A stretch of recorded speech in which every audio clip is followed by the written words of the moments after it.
Hey, what's up guys? In this video, I'm going to show you how to set up a virtual background in Zoom, and this is going to be really quick.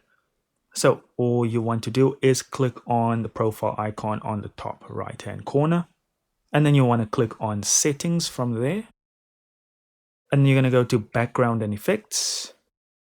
And now you've got a few options here. Options for touching up your appearance, adjusting for low light, portrait lighting.